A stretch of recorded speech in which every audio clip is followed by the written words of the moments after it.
This is a riveting story, personally recounted by my father, Kurt Heimann, a survivor of the Holocaust. Kurt was born in Berlin, Germany on December 7, 1912. Kurt details the climate of political and social upheaval that buffeted Europe from the time of his birth on the eve of World War I through the rise of Nazism to his escape with his family to Shanghai, China, and his survival of the Holocaust.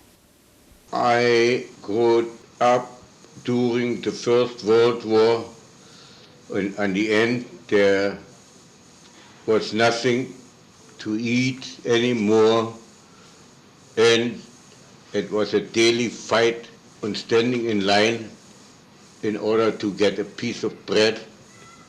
And then in 1918, on the end of World War I, when the Germans finally capitulated, then there was in the forest of Compiègne by Paris a ceasefire. And from then on, people, especially the Quakers, from all over the world sent food parcels to Germany in order to keep the people from starving to death. Especially corned beef from Argentina, I remember very well, and we were standing in line and then got your portion. America sent the white flour, and we got for the sick people. That time it was prescribed by doctors only for the ones that couldn't eat that Kommissbrot or the hard bread, but couldn't swallow it. So later on, after the First World War, there came a government, they call it the Weimar Republic. It was corrupt. People, if they had money, the next day it was worth half of it, until we got up to 4 billion mark was $1 at the end of 1923 or beginning 1924. If you wanted to buy a piece of soap, you had to take a whole bundle of money for that piece of soap. Anyway, it was terrible, and we counted not in milliarden, we counted in billions.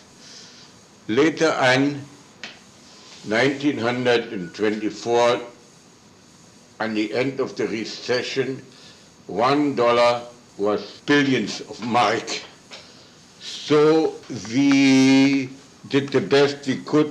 There became an unemployment problem, and around the beginning of the 1930s, I remember from all my friends, I was the only one that had a job. 50 to 75% of the young people was unemployed. In the meantime, I grew up and worked as an upholsterer in a upholstery factory, but it was very disappointment because there was a brutal foreman that terrorized all the apprentices. So I went in a hat and cap factory. They was wholesaling hats and caps, and I started as an apprentice. After 3 years, the boss said to the foreman in the factory, you have here 3 apprentices, and I give you 6 months, and the one that will be the best, I will take him on the road to help me when we go all over Germany or other foreign countries. So I all of a sudden woke up with my laziness and became a successful apprentice and was chosen to go with the boss on the road. At home there wasn't much to eat because my father was an upholsterer too, and there was just enough for bread, and my aunt that lived in Danzig, what we call now Gdansk, she was very well to do, so she sent us every week the equivalent from $10, but that was once upon a time done $10, not today. For today's standard, it would have been maybe $80 or $100. Anyway, I've seen a lot of beautiful places, stayed in the most elaborate hotels, while on the outside from the hotels, the young people were starving, laying in front on the curb, were starving for a piece of bread, which was very hard for me to take.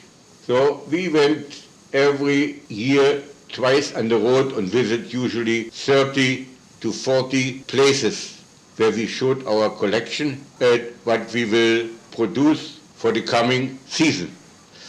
In the meantime, 1933 came, and it was a very, very easy game for Adolf Hitler to take power, because those people figured they got nothing to lose in the Weimar Republic. They had everything to gain. So he promised them everything. He promised them work, he promised them bread, he promised them butter, and everybody was, for the time being, in the first couple of years, happy because it went up, the economy. Then he became a little bit too careless.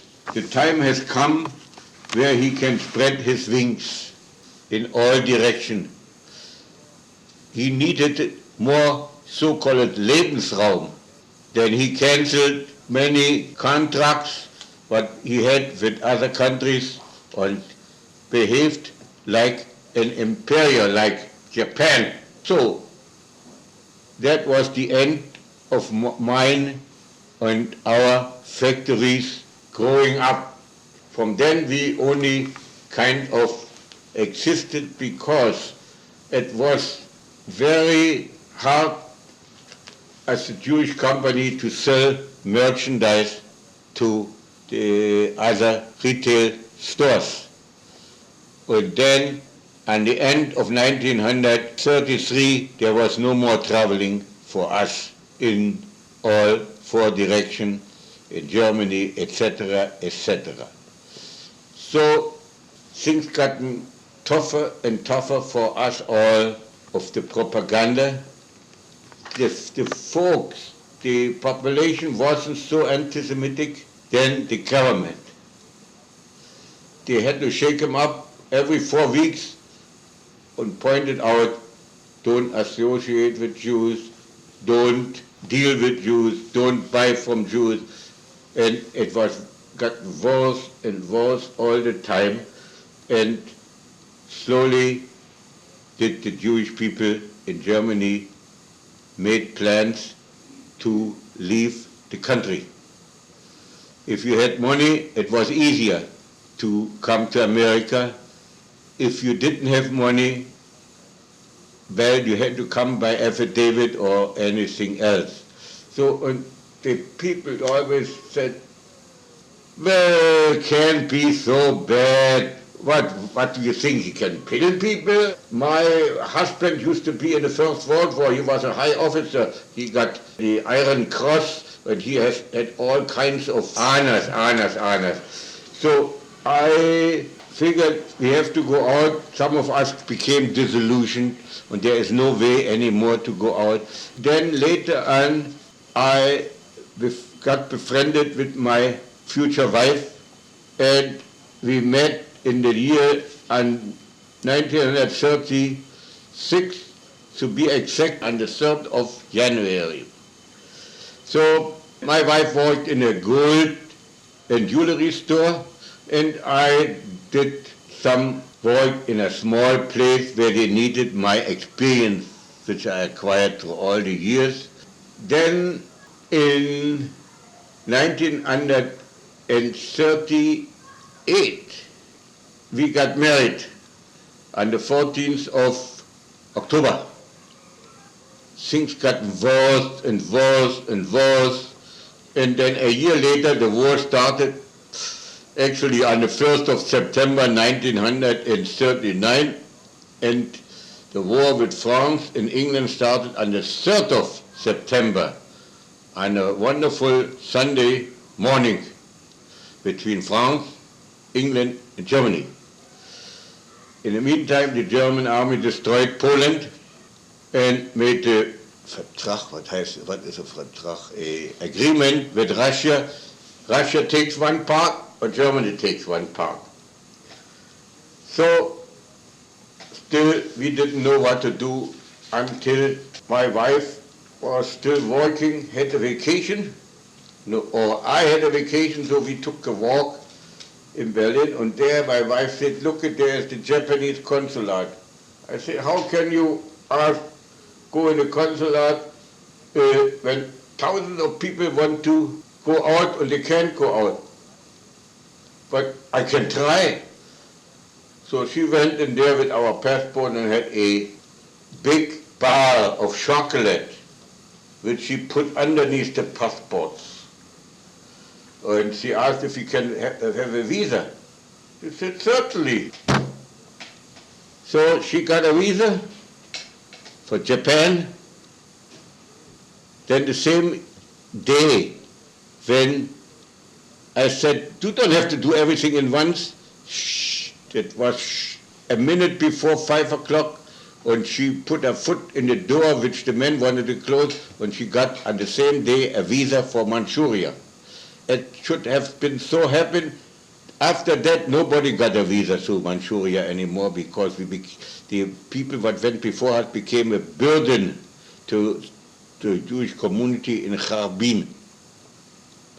Anyway, we was lucky, everything in the last minute. Then we got a visa, but was very hard to get through Russia.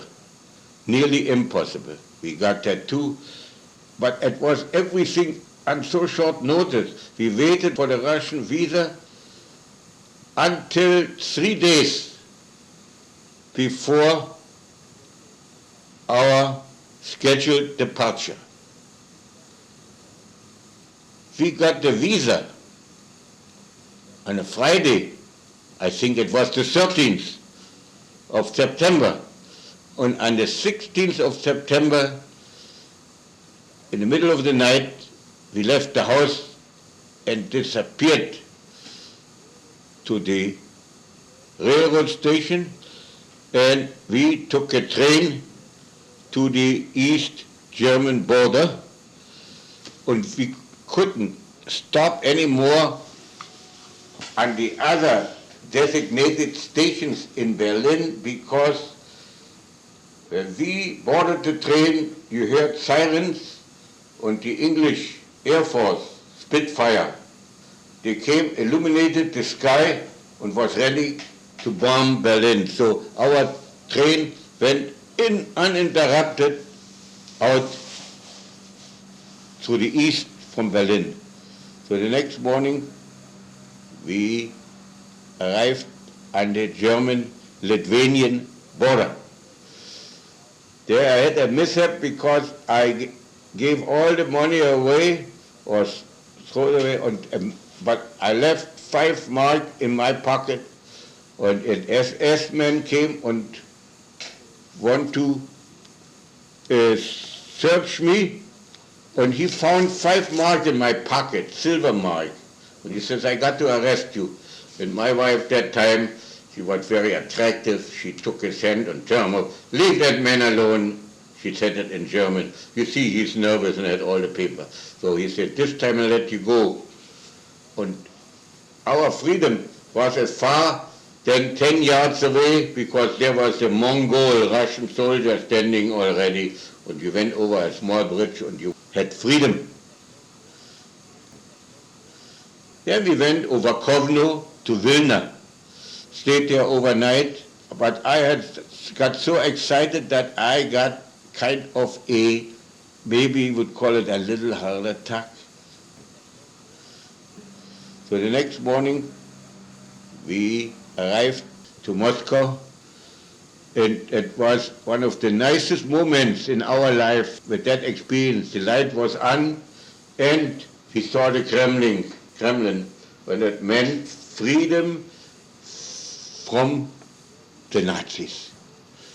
There we spent 3 glorious days in the Hotel Metropole, a very elegant Tsarist hotel built in the olden days.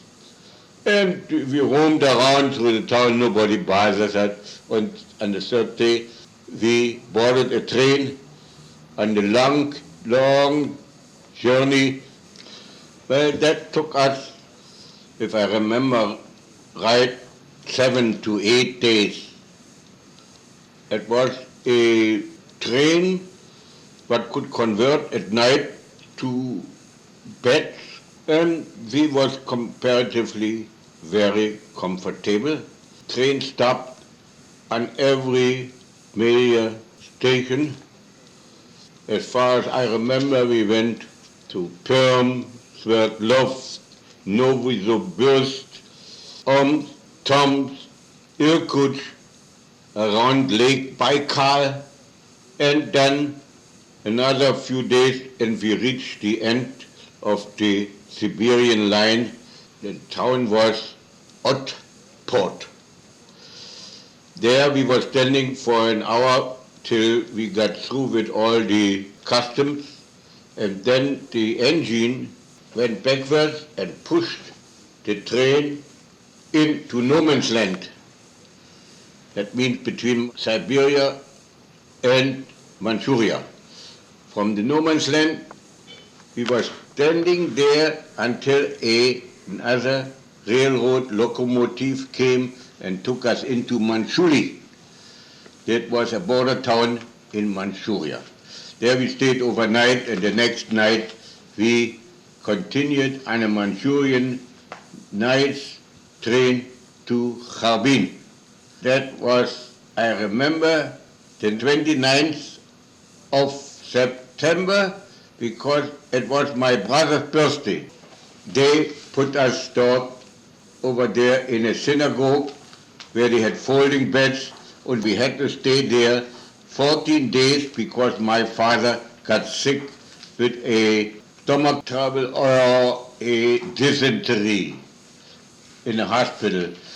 Then later on, the government extradited us on Yom Kippur, 1940, to Dairen. It is a harbor town, that time Japanese. Now it's Dalny, Chinese. There we stayed one night, and the next day we took a boat over Qingdao to Shanghai. That was the 18th of October when we arrived in Shanghai, China. We had a wonderful reception there. We was picked up and put on a truck and brought to a camp. This camp was kind of a warehouse.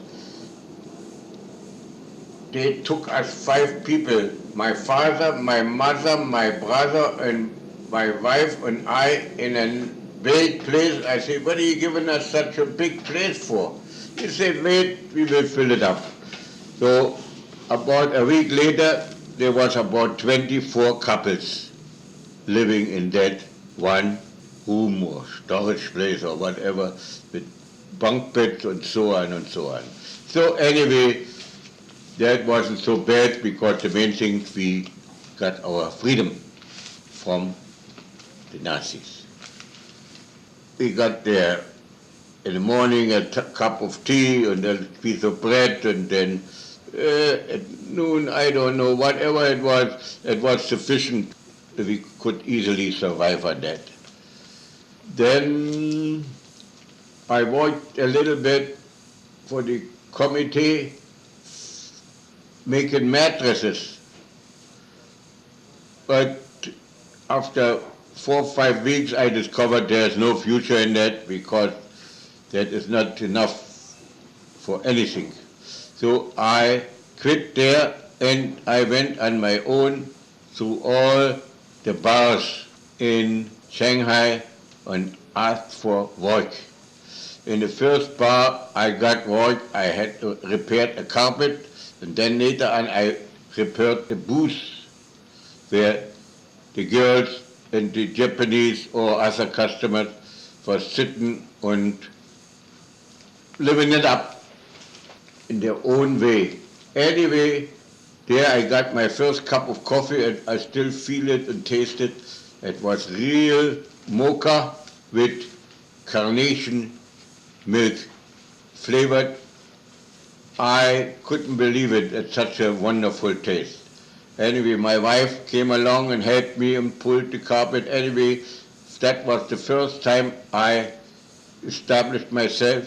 When later on the competitors came from one bar to another, the owners, they saw me and asked me, "Are you an upholsterer?" Yes.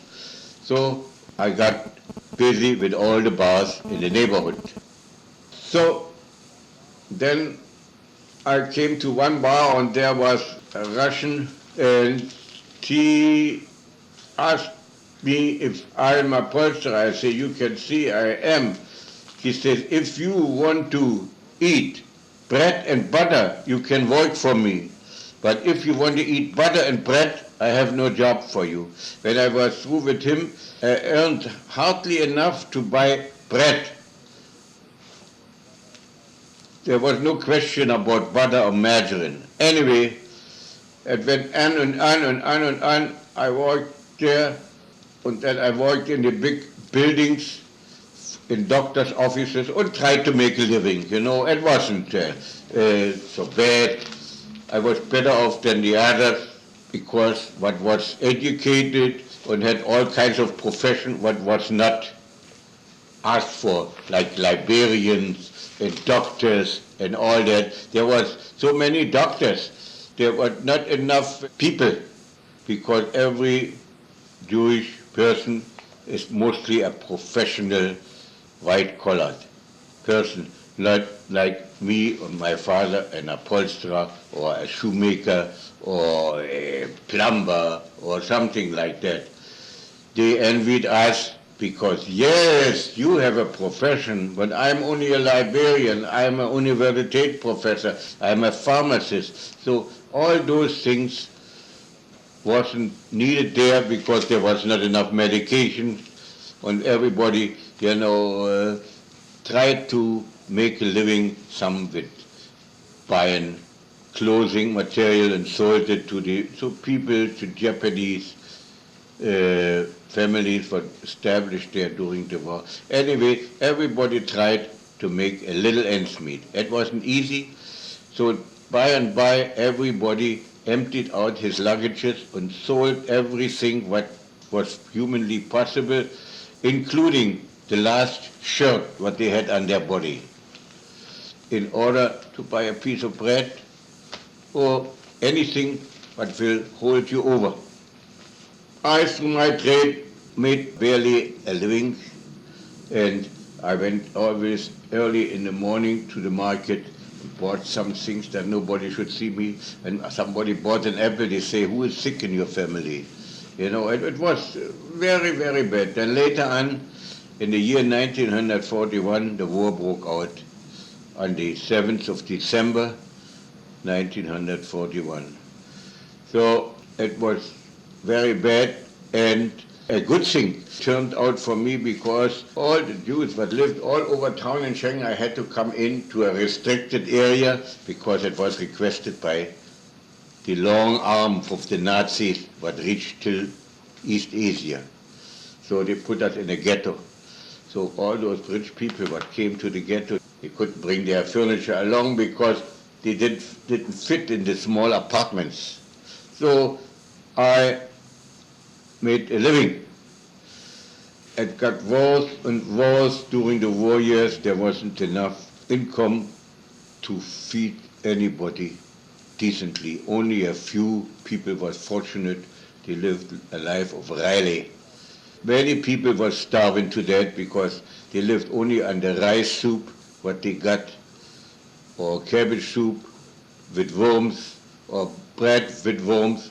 And so the supply of vitamins, or whatever you call it, calories, or anything, I'm not a doctor, wasn't enough to hold him over, so they got beriberi. That is a very bad sickness. So one by one they died.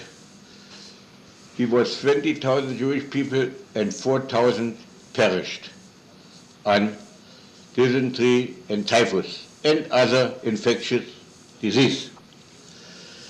So even the war came one day to an end thanks to the atom bomb but Truman ordered it to give the Japanese a good reminder why they entered Pearl Harbor on a peaceful Sunday. In this world, it's like this.